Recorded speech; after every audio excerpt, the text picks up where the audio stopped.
ભાગેડુ લગ્ન વધતા જતા કિસ્સાઓ અને સામાજિક સમસ્યાને લઈને પાટીદાર સમાજની રજૂઆત બાદ હવે ભાગેડુ લગ્ન સામે કાયદો બનાવવાની માંગ ઉઠી છે.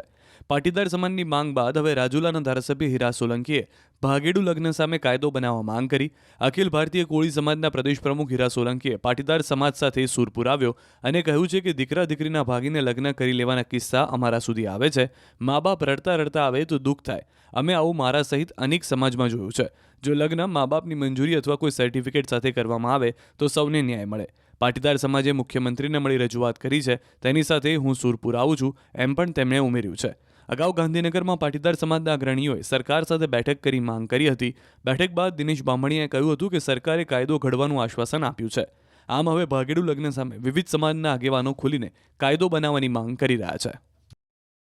પાટીદાર સમાજના લોકો મુખ્યમંત્રી સાહેબને મળ્યા હતા એવા સમાચાર છે મને, પણ વાસ્તવિકતા તો એમની રજૂઆત જે છે એમાં હું મારો સૂર પુરાવું છું. મારા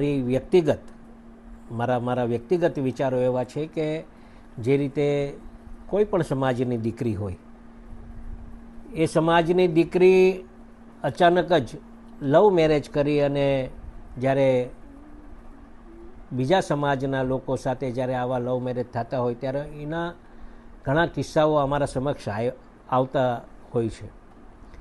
અને હું પણ એમાં મારો સૂર એટલા માટે પુરાવું છું કે ઘણા બધા મા બાપોની ફરિયાદ, ક્યારેક તો એવી ફરિયાદો પણ હોય છે કે છોકરીની ઉંમર નાની હોય છે ને એ સમયે પણ દીકરી અણસમજુ કંઈક આકર્ષણ થઈને પણ આવા કિસ્સાઓ અમારા સમાજમાં હોય કે બીજા સમાજમાં હોય ત્યારે બનતા હોય છે. ત્યારે બહુ આપણે દુઃખ અનુભવતા હોઈએ છીએ. એના મા બાપ રડતા રડતા આવે અને ભાઈ અમારી દીકરી વહી ગઈ છે, કોઈ ફરિયાદ આવી કરી હોય અને એના પર પછી અમે અમલગીરી કરતા હોય ત્યારે ઘણા કિસ્સાઓમાં અમે આવા કિસ્સાઓમાં જોયું છે. અમે પ્રત્યક્ષ નજર અને ઘણા કિસ્સાઓ પછી લગ્ન થઈ ગયા પછી દીકરીઓને પણ જોઈ છે અમે, કે પછી દીકરી પછતાતી હોય અને પછી કહેતી હોય કે ભાઈ જે તે સમયે અમારે ત્યાં ભૂલ થઈ ગઈ છે, હવે આને પાછા પાટે લાવવા માટેના પ્રયત્ન અમારા સમાજના લોકો આગેવાનો કરતા હોય, બીજા સમાજના લોકો કરતા હોય ત્યારે પીડા થતી હોય કે મા બાપ જે દીકરા દીકરીઓને મોટા કરી અને અચાનક જ જ્યારે આવું પગલું ભરતા હોય ત્યારે મા બાપ કંઈક અપેક્ષા લઈને બેસ્યા હોય દીકરા પાસે હોય દીકરી, અને મા બાપ ક્યારેય દીકરા દીકરીનું ખરાબ ન વિચારે. કોઈ પણ મા બાપ હોય ક્યારે, અને એની રજામંદી થાય તો એ વધારે સારું કહેવાય.